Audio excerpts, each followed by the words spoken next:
Welcome to Picture the Professor, the sports betting show hosted by a real statistics professor. This is NFL Week 5, coming off another winning week. Still not quite as good as last year, Cousin Jared, but still doing pretty well. You know, It's really tough to be as good as last year. I think I've mentioned this. I don't know if it was on a baseball show, on a college football show, but you almost just have to set 2023 NFL aside. Yeah. Like, it's such an outlier. We can't ever compare ourselves to that. Yeah. The ROI that we had last year in college football in the upper single digits, 5 to 8%, and we're kind of in that same area now. That's also pretty good. If we can get there for NFL this year, I'll be very happy. Yeah. Again, just mentioned that with college football. If you're not watching college football show, you should be doing that as well. It's a lot of good picks and a lot of great stuff over on Dub Club. Again, if you want all the picks, you can get your first month promo code all30 for $9.99. Or if you just want the top plays, 2 to 3 plays most days, 6 to 7 on a full slate of Saturday action, you can sign up for that for just $1.99 for your first month. $1.99 for your first month. That's some top plays. At minimum, at least check that out. And we've also got some sports-specific packages if you only want either football, college basketball, or Major League Baseball. Some quick reminders here before we get right to it. Player-based models, ratings reflect the current roster. Average grades 100 higher implies more points. So offenses want to be higher, defenses want to be lower. We are projecting an average game, one game. We do not know what will happen, but that's what informs us that anything is the good bet at the right price or right number. Cousin Jared, Carolina and Chicago. I know this is one of your favorite picks of the week here. Sideline says Chicago wins this 52% of the time. We can do a little simple subtraction from 1 using the complement rule there, and implies that Carolina wins 48% of the time. You can get the Panthers right now at plus 165 because it did not work out last week for us. Panthers did not get the win. They did not cover against the Bengals. But I watched that game. I had the game on. They played fairly well. The defense is really kind of what is letting Carolina down now all the way back to number 27. But they're facing, an offense that's a whole lot weaker than the Bengals offense. This will be an interesting one because the Bears offense is not very good. The Panther defense is not very good. Panthers offense is pretty solid now with Dalton at quarterback. The Bears defense is solid. I don't know what's going to happen. Pretty close to a coin toss. We're taking plus 165. Jared, what sticks out to you about this game? Well, what sticks out to me was it did not work for us last week against the Bengals, but it did work out for us 2 weeks ago against the Raiders. And the beautiful thing here is that, at those plus odds, we do not have to win 50% of these games that we are backing Carolina. So that's the number one thing that appeals to me.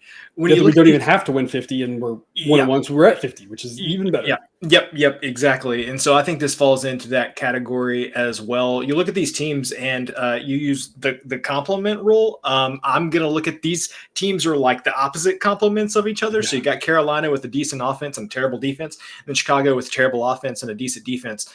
So on a neutral field, I feel like this would be a really close game. Give Chicago home field. It still does not come out to equal the odds that are being implied here. Yeah, the odds of winning do not equal the odds that are implied here. So, I'm going to take this bet every day of the week.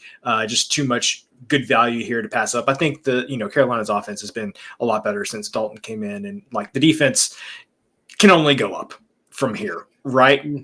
There's a couple places it can go down, but that's true. You can maybe say the same thing about Chicago's offense, but we kind of have a track record with Chicago's offense.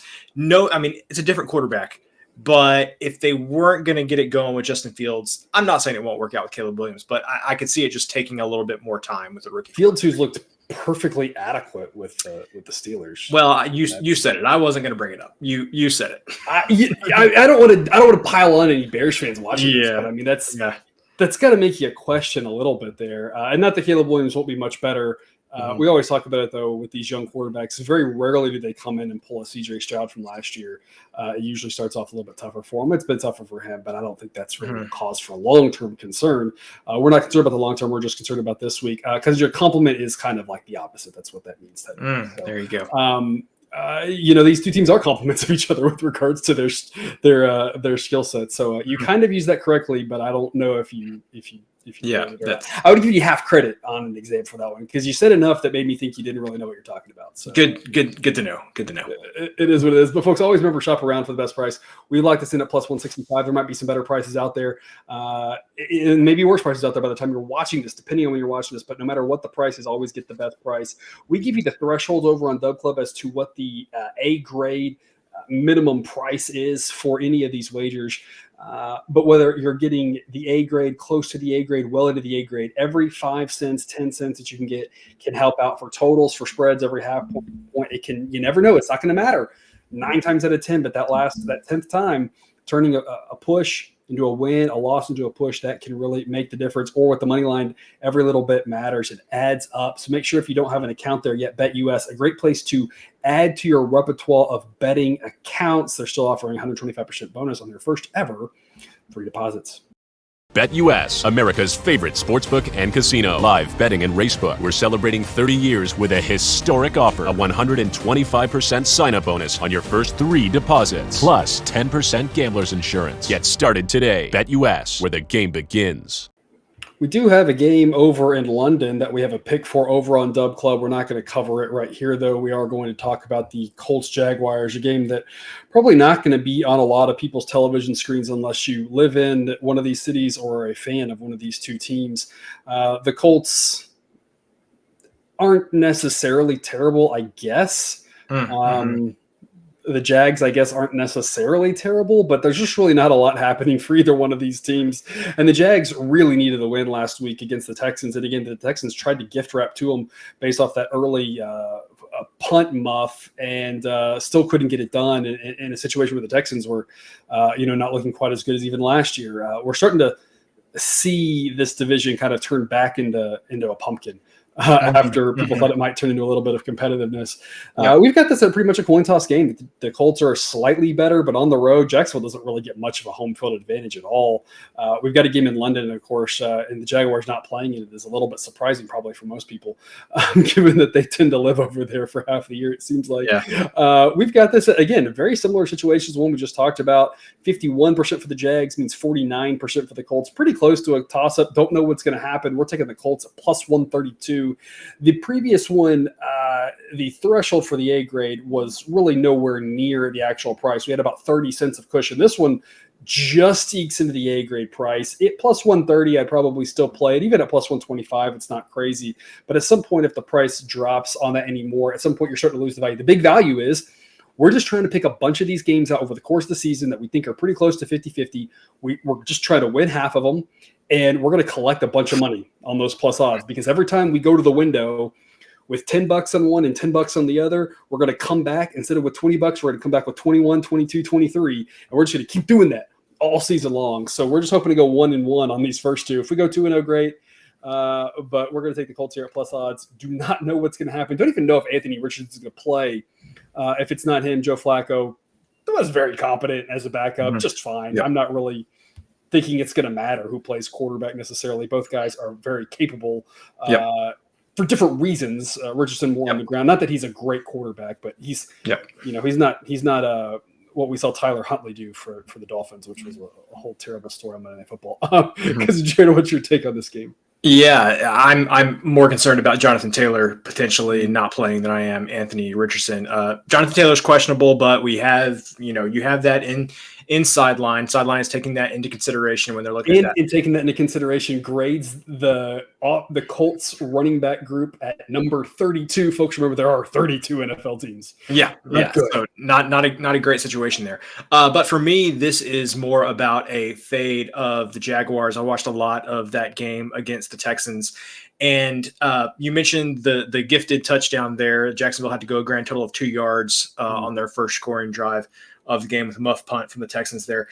So outside of that, the Jaguars offense had 13 points. They had one drive that went over 40 yards. Both drives that resulted in field goals had one big play, and that was it. They didn't really move the ball outside of that. This Jacksonville offense, I have serious concerns about. You mentioned they have a very small home field advantage there. I almost think that for this team specifically and the pressure that they're starting to have on Trevor Lawrence might actually be more of a disadvantage playing at home. because the home fans are getting to the point where they're kind of getting tired of waiting. Maybe some boo birds come out. And so I think they actually have more pressure playing at home than they do on the road. So to your point, I don't think Joe Flacco as much as a drop off here. So if you're telling me I can fade Jacksonville at plus odds, I'll do it. The thing that the model really likes about the Colts is their offensive line. And that's the one thing that I look at that might be the difference in this game, because other than that, there's not a lot to write home about. Neither team can defend the pass very well. Both can defend the run okay, I guess. That's their strength on the defense, but it's not really that great. There's not really any of these units that jump out. I mean, Trevor Lawrence is kind of taking a step back. I mean, there's just not really much happening here except for the Colts offensive line. Is at least if it's good enough to keep to open up holes if Richardson's kind of doing a dual threat thing, or if it's Flacco, give him enough time to find a receiver. That might be the difference in this game. But otherwise, it could just be a bunch of sad football here in a coin toss game. We're taking the points because we don't have it as official pick, but this might be one of your favorite totals of the week. And we actually have no A-grade totals as of right now. We haven't had very many of them this season. You and I were talking about this off show here, that there's just not a lot of separation between what the model's projecting and what the books are using for total. So we haven't had a bunch of large total edges. This was not a large edge either. Model's projecting 43.7 for this game, and you actually like a total here. So I was just going to give you a minute to mention that. Not an official pick, but something a little extra for the viewer here. Yeah, we mentioned that Anthony Richardson maybe not playing. I think that it takes some of the potential explosive plays out of Indianapolis's playbook, maybe just less likely to happen. It means chewing up more clock. You talked about that good offensive line there. Even with the bad running back core, with a good offensive line, they potentially chew up some clock by keeping the ball just on get the ground. 3 or 4 yards a run, not 7. And I feel like I said what I kind of said about Jacksonville is just they have not been able to generate many explosive plays, can't consistently put together drives, a lot of 15-yard drives that end up in punts. So, I don't like Jacksonville's offense, and I think that maybe reduction in explosive plays on Indianapolis' side is what makes me this under appeal to me. Total right now is at 46.5. 47 could be a key number. 48 could be a key number. I'm not sure either one of those is overly concerning. Really, the key number here are 44, 45 are the ones that you want to make sure you get. Is that kind of how you're seeing it as well, Cousin Jared? Yeah. That's basically the way I'm looking at it. All right. New York Football Giants versus Seattle. We've got a late afternoon game for you here, 4:25 p.m. Eastern. We're going to take the Seahawks by 6. Model says they win by an average of 11. This is just a difference of two teams here with regards to one of them solid, not necessarily a top 10 team, right on the outskirts according to Sideline. But the Giants are just not a very good football team. They might not have the worst defense or the worst offense, but overall they're just not very good. They did hang in there a little bit with the Cowboys this last week. The Cowboys aren't looking very good either. We'll talk about them shortly. So we're going to lay the 6 with the Seahawks, given that 6 has become maybe not more of a key number than 7, but one that's relatively important with the change with regards to the extra point, teams going for 2, all sorts of things like that. 6 has become a pretty important number. So getting it 6 rather than 6.5 makes a lot of sense. A-grade play. All 5 picks that we've got here today are A-grade plays. Cousin Jared, what do you like about Seattle minus 6? Seattle's offense has been impressive. Even in that loss against Detroit, the offense was not the reason that they lost this game. Geno Smith has kind of had a renaissance out there. Number 5 Seattle. Quarterback, according to Sideline. He's looked incredible. Yeah, he has looked really good. And, of course, a various sundry of weapons there for the Seahawks. And they also got Kenneth Walker back, who grades out as a really highly rated running back, according to Sideline. So getting him back against Detroit was also pretty valuable. For me, this is just more about New York on the road. Seattle's a tough place to play. And Malik Neighbors had that concussion in the game against the Cowboys on Thursday night. Had more time off. Maybe he could get out of the concussion protocol. As of right now, we don't really know if he's going to play. He's questionable. I think this is a solid play if Neighbors doesn't play. If Neighbors does play. If Neighbors doesn't play, I think New York's really going to have a hard time moving the ball because there has definitely he's really good. There have been long stretches of time, especially in the red zone, where Neighbors is like the go-to target, and they're just really feeding him. He's already built up that rapport with Daniel Jones. So similar to how we talked about with Boston College on the college football show, this is a number I want to grab now because I think there is value as of right now, and if Neighbors doesn't play, there's even more value. Is announced.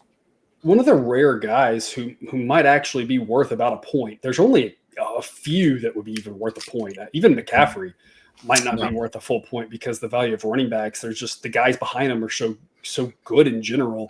And so much about that matters about the line and the quarterback. Other than quarterbacks, there's a small handful of players worth a full point. Neighbors might be just also because of the guys behind him not being very good. We talked a lot about him last year in college, that for all the hype about Marvin Harrison Jr., partially because of the name, partially because of the school, that Neighbors might actually have been the best receiver in that draft.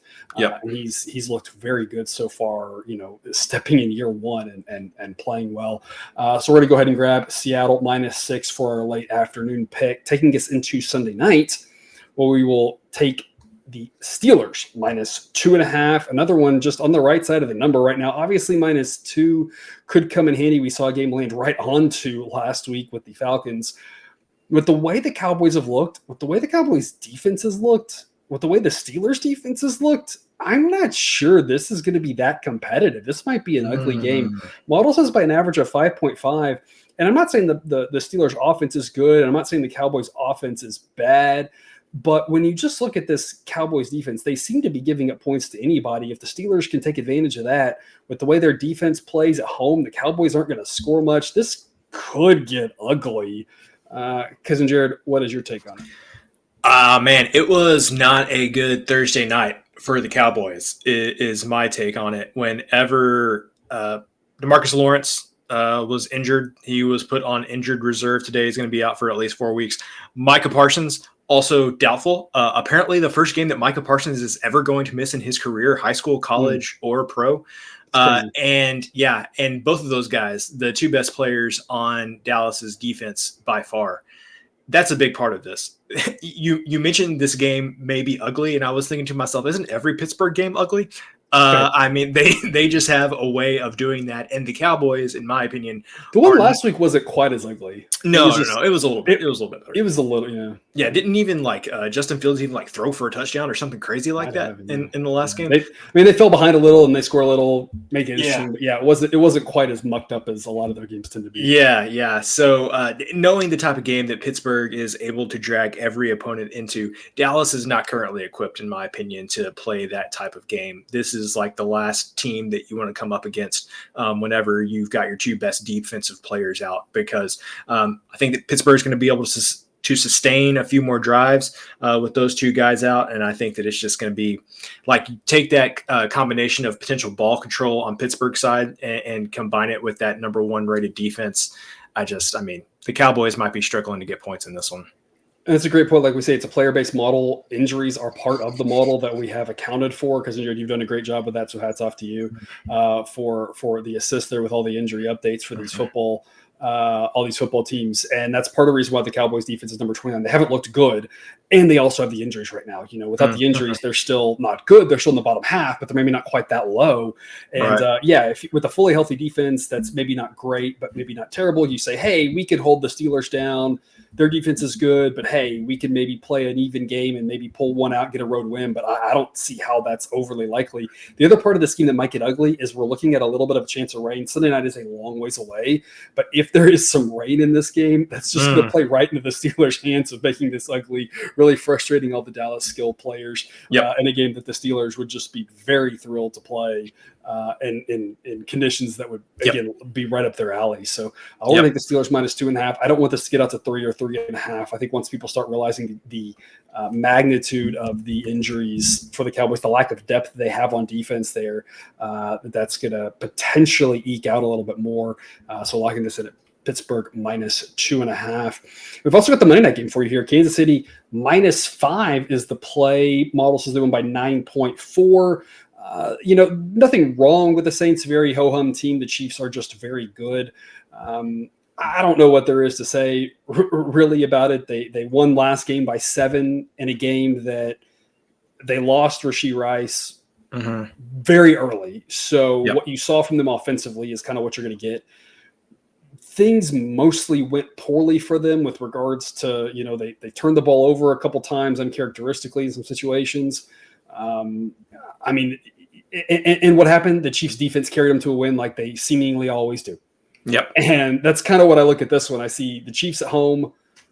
I see that defense is just up to number 3 now and just looking, the model was a little bit skeptical. They lost a guy or two, I think. The model was skeptical coming in. Could they really keep it up from last year? And it's like, okay, yeah, they really can. And and you still got Mahomes. And so am I running to lay 7.5? No, absolutely not. Am I ready to lay 5? Yeah, 5.5. I think it's a great number to lay here. Because Jared, give us your 2 cents. I feel like I've seen the Kansas City offense at times the past few seasons hasn't always been this well-oiled machine, right? Like they've kind of had stops and starts at times during the regular season, but during the playoffs, they were always able to get it going.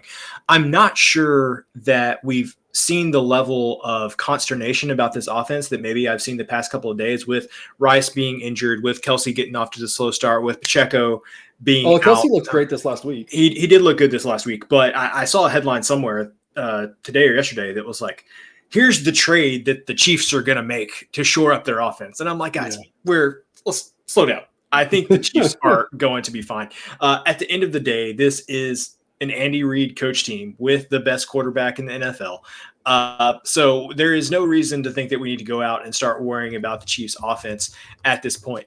I also would add the caveat that, and we're not necessarily to this point yet, but do we need to consider any game involving a Jim Harbaugh coach team as it needs to just be like adjusted on the grading scale? Because of course, like he has always done, he plays a very particular style of football and can really make any team that he's playing kind of fall into that style. So I don't always put a whole lot of faith into what happened last week. Another reason that I like this, aside from just, I have faith in the Chiefs, is New Orleans is without 2 of their starting offensive linemen. You mentioned not much of a home field advantage at Jacksonville, a lot of home field advantage at Kansas City. And missing 2 starting offensive linemen in that environment, I think is going to be detrimental to the New Orleans offense.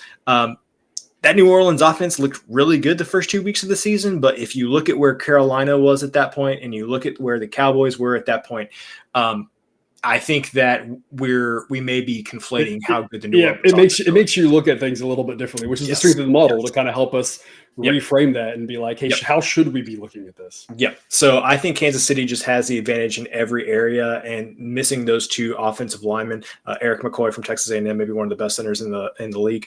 I don't think that bodes well going into Kansas City, where they're going to have to use a lot of the silent count. Because we talked about this last year on the show. We've not talked about it this year. But the Chiefs have now gone 25 straight games where they would cover a teaser on the under if you 6-point tease the total. Wow. 25 straight games. Should you tease unders? No. That's the general rule of thumb. And I don't think it's wrong when you look at the math. The way the probability distribution spreads out, even if you look at it from a traditional probability standpoint, it does not offer you as much value as going through key numbers can. As the books get smarter and start charging you more for going through key numbers, there are some books that charge you an extra nickel just for going through 3 or 7 and then a dime if you go through both, like the famous Wong teaser. I don't know, people. I'm just telling you. I'm just here to provide this information for you. This little nugget. I don't know when that streak's going to end. It will come to an end eventually. It may be in 5 years, but eventually it will come to an end. But it happened for all 17 games last year in the regular season. It happened in all 4 of their playoff games, and it's happened for all 4 games this season so far. They're only 2-2 to the under so far this year. Last year we played just straight up a lot of unders, and the Chiefs were 11 or 12 unders, depending on exactly what closing number you got in the regular season. So, and then 2-2 in the playoffs. So if you just bet the unders, you made money last year so far and then in the playoffs and so far this season, you've been 50-50. Just something to think about if you like teasers. I don't like dragging a teaser into Monday. I don't like, starting off a teaser Monday into next week. So it's not like it's the greatest spot for it. And if you do the same game parlay with the alt totals, a lot of times on those, a lot of books will give you worse odds than the true odds should be. So be careful with it. I'm not saying this is the spot to do it, but it's just something to keep in your back pocket, something to think about. Saints defense better than the offense. I would kind of lean under in general just because of that. And then again, knowing that when they've gone over, it has been very, very close. And so right now the books are hanging a number right around 43. Model says 44. So the model says it's pretty spot on, which it is for almost every game, it seems like this week. The idea is this game getting into the 50s? History would say no. History would say that your key number here is 48. Total right now 42.5, 43 gets you to 48.5, 49. I don't know. Probably safe, but so just food for thought. That's all we've got. Again, here are your specials for Dub Club. A lot of reasons to sign up. Big discounts right now. Run, don't walk, people. Join the Dub Club. Discord chat has channels for every sport imaginable. We got a WNBA pick happening right now. We've got baseball picks for the playoffs. We've got people talking about hockey and NBA and all sorts of other sports, along with all the sports that we cover as well. So a lot of reasons to be on Dub Club. Cousin Jared, parting words for the viewer as they head into, we've given them college football now. We've given them some playoff baseball. We've given them some NFL. We've given them plenty of content to carry through the week. So we're going to tell people heading into the rest of the week. Never say never, because I was asked probably 5 years ago to do an NFL show, and I said no. And look at me now. I can't believe your second one, and there'll be a few more coming. I cannot believe that I would have asked you that roughly 5 years ago. That kind of blows my mind. Yeah, and I don't know if it was exactly 5. It's not really relevant. The fact that you said 5, and I'm like, that's wrong, is what's crazy. But then it's in that ballpark. Yeah, it's not far off. Yeah, we've been doing this for quite a long time. I realized we just had our 800th show recently, so we're oh wow. You know, we zoomed past 500, 600, 700. We're past 800. We'll hit 1,000 here at some point. During college basketball season, because there's roughly 1,000 shows each college basketball season. Roughly 1,000 shows in college basketball, and more of an incentive to do a Saturday show because there's just always so much happening for Saturday. Whereas in baseball, it's like, especially when there's all those day games in Saturday, it's like I could do a show and then like you'd have viewer to have 1 hour to watch it before all of a sudden all the games have already happened. You know, it's not quite as helpful. So we'll maybe during college basketball season, we'll see. That's all we got for you here, viewer. Again, check out the links in the show description, or those promo codes are on screen for all the benefits and all the ways that you can save money there on Dub Club. Otherwise, though, we do thank you for watching. We wish you the best of luck and remind you that you can eat your betting money, but please don't bet your eating money.